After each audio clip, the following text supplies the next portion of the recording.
उस गुरु के दो शिष्य और दोनों मूढ़ थे, नासमझ थे, तो दोनों कब लड़ लेते थे और कब प्रसन्न होते थे कुछ पता नहीं लगता था।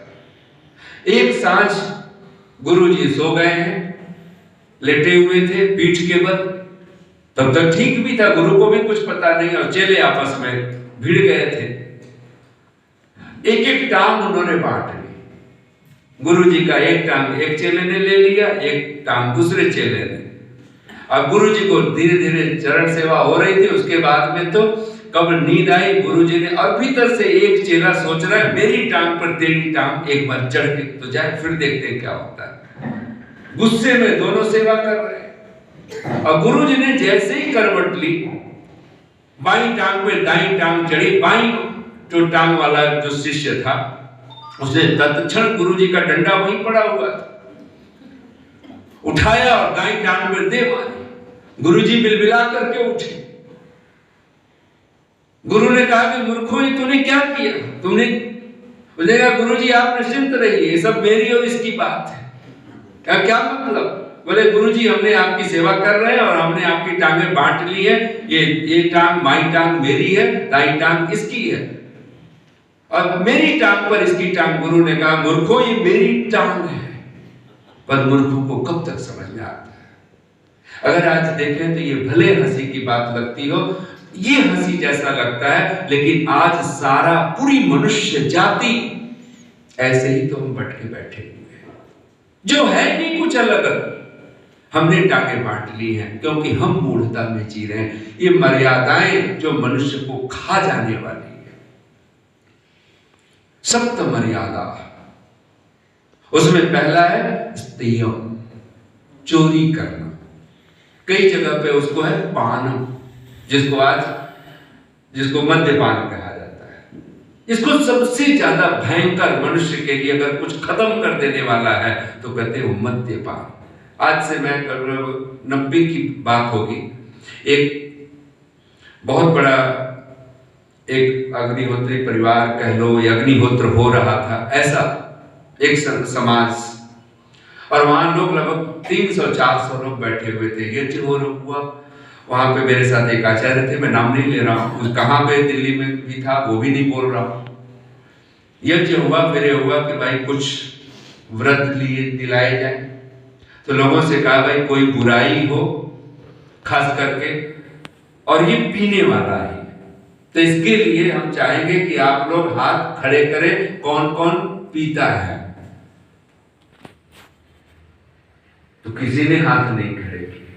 बोला भाई शायद यहाँ कोई न पीता हो, हमारे समाज में लोग बैठे हुए हैं, सब हवन करने वाले हैं, 300 की संख्या। ये सन 90 की बात बोल रहा हूं मैं, 1990। उसके बाद पूछा गया अच्छे कौन कौन पीता है, किसी ने हाथ नहीं खड़े किए। पूछा कौन कौन नहीं पीता है, वो हाथ खड़े करें। अब ये भी था, और ये दोनों दो बातें हैं।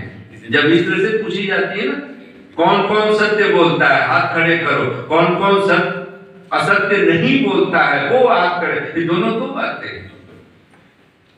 पहला बात तो आचार्य भी आनंदित थे कि भाई चलो कोई नहीं पीता है, कोई किसी ने हाथ नहीं खड़े किए। लेकिन जब पूछा कौन कौन नहीं पीता है तो नहीं खड़े हुए थे। कौन कौन नहीं पीता है तो हैरानी की जो घटना घटी, क्योंकि आचार्य भी एक बार नहीं पूछा क्योंकि उसे शंका हो गई थी। बोले किसी ने हाथ नहीं खड़े किए। दोनों हालत में कौन कौन नहीं पीता है तो हाथ खड़े करने थे ना फिर, कि भाई नहीं पीते हैं। और परिणाम जो निकला, इसका मतलब लगभग सब पीते थे। ये 90 की घटना दिल्ली की। और आज जब ये फैशन बन चुका हो, आज ये जरूरी बन चुका हो, और इसको कहा गया मर्यादा, पान, मद्यपान। और यहाँ तक आप लोग सुनते होंगे कि जिसने एक बार कहते हैं ना कि एक बगीचा था, वाटिका थी, अलंकारिक बनाया हुआ है, 4 दरवाजे हैं, और वहां पे पहुंचता है, एक जगह पे वो कहते हैं मांस पक रहा है, दूसरे पर गया तो वहां पर गाय रखी हुई थी, उसे बोले कि यहाँ पे गाय को 2-4 कोड़े मारो और फिर अंदर आप प्रवेश करो। तीसरी जगह वो वेश्या थी, चौथी जगह मध्य रखा हुआ था, 4 दरवाजे। वो बोला कि नहीं नहीं, मांस कौन खाएगा, इतना बड़ा पाप। गाय को माता मानते हैं, गौ माता, गाय को क्यों कोड़े मारे, क्यों डंडे मारे, नहीं मारेंगे। उसने कहा तीसरा वेश्या, बोले नहीं नहीं, ये तो महापाप। उसने कहा चौथा, वहां मद्यपान रखा हुआ था।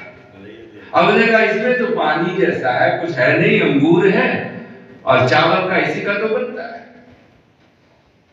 इसको तो पीने में कोई बात नहीं है, अंदर वाटिका तो बड़ी सुंदर है, तो देखना तो है। तो उसने मद्यपान किया, और मद्यपान करके पहला जो कार्य किया, फिर वहां से उल्टा घुमा, वो वेश्या के पास जाता है। वेश्या कहती है ऐसे बात नहीं बनेगी, मुझे ये जो गाय वाला रास्ता है मुझे इससे चलना। उसने कहा चल मारते हैं, डंडे भी मारे गाय को। अब उसके बस में आ गया, डंडे मारे। उसने कहा भूख लगी है, बोले चलो निकल करके फिर वो उस गेट पे गया जहां मांस पक रहा था। सब पाप कर लिया गया। संत तिरुवल्लुवर दक्षिण भारत के अद्भुत संत हो गए। तमिल के मुझे छोड़ देना चाहिए। हाँ, एक छोटी सी बात। तो एक आदमी संत तिरुवल्लुवर के पास भागा भागा आया। उसने कहा कि गुरुजी आप ठीक नहीं कर रहे। उसने कहा क्या? बोले आप शराब की इतनी निंदा करते। शराब है क्या? चावल है, अंगूर है। क्या चावल खाना बुरा होता है? अंगूर खाना बुरा होता है? ये ठीक नहीं है। संत तिरुवल्लुवर मुस्कुराए, बोले तुम क्या चाहते हो? बोले आज शराब की निंदा करना बंद कीजिए, ये ठीक नहीं, आपको नहीं पता इसमें क्या खूबियां हैं, क्या विशेषता है। संत तिरुवल्लुवर ने तत्क्षण एक कटोरा उसी के पास था, बोला एक कटोरा देना। कटोरा लिया छोटा सा, उसमें पानी भरा। बोला मैं इस कटोरे में पानी भर के तुझे पर फेंकूं, तुझे कुछ होगा? बोले नहीं, मैं भीग जाऊंगा। बोले चोट लगेगी? बोला नहीं लगेगी। फिर उसी कटोरे में मिट्टी भरा, 2 मुट्ठी मिट्टी उठाई। बोले मिट्टी है, धूल भरी। बोले मैं तुझ पर फेंकूं तो क्या होगा? बोले मैं गंदा हो जाएगा कपड़े। बोले मैं थोड़ा सा गंदा करूं?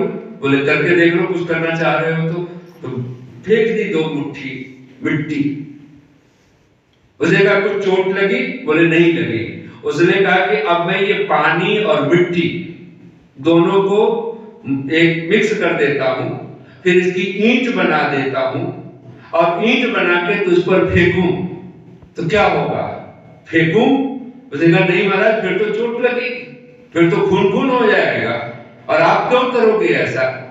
उसने कहा कि ना तो पानी अलग से चोट पहुंचा सकता है, ना मिट्टी धूल चोट पहुंचा सकती है, लेकिन पानी मिट्टी दोनों एक जगह मिक्स हो जाए तो ईंट बनेगी, और ईंट से जो होगा वही शराब से होगा। ना चावल बुरा है, ना अंगूर बुरा है, लेकिन चावल अंगूर इकट्ठा जो करके ये ईंट से कम नहीं होगा।